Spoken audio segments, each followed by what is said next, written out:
there.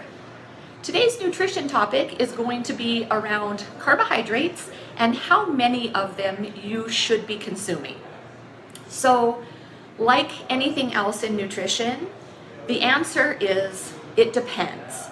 Okay? It depends on the individual, but there are some basic guidelines that we can follow to help get you thinking and moving in the right direction when it comes to your carbohydrate intake.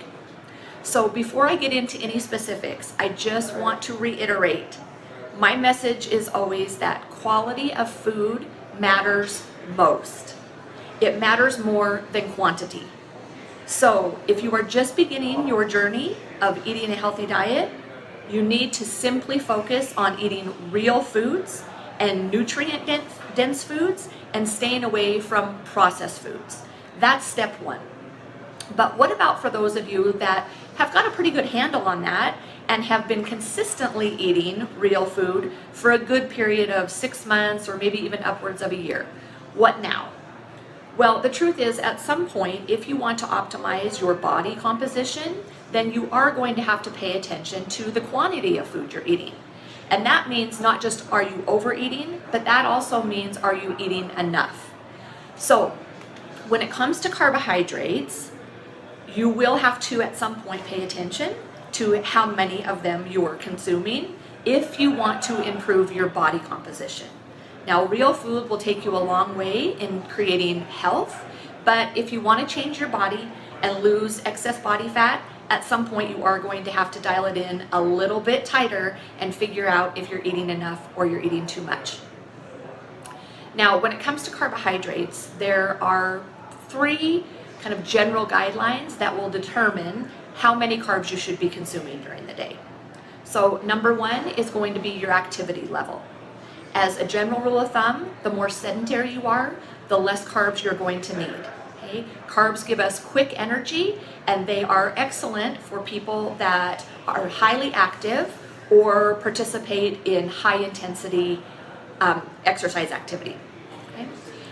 The second factor that's going to determine how many carbs you need is going to be your current body fat percentage.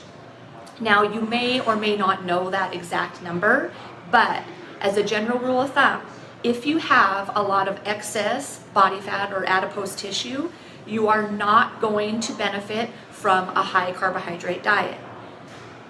And then thirdly, and this is actually the most important factor when it comes to determining how many carbs you should be eating, and this is going to be your insulin sensitivity. Now, there's a way that you can test that. It's a simple blood test, but without even taking that step, you can look at yourself and say, am I mostly sedentary? Do I have excess body fat?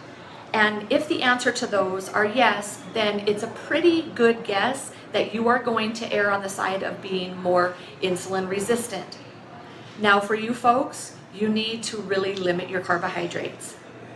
For those folks that are highly active, don't have a high level of excess body fat, you are going to tend to be more insulin sensitive, and you're going to get away with being able to process carbohydrates better than someone that has high body fat levels and is more sedentary and therefore more insulin resistant.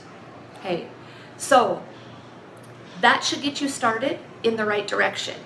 If you've been eating good, clean, healthy food for a period of time, and then you are ready to take your fitness and your health to the next level, I encourage you to reach out to me.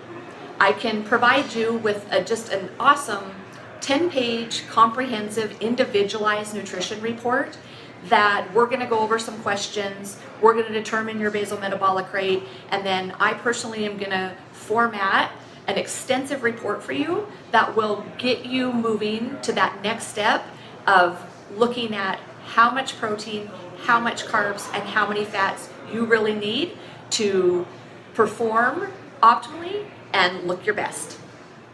Thanks a lot for tuning in. We'll see you next time.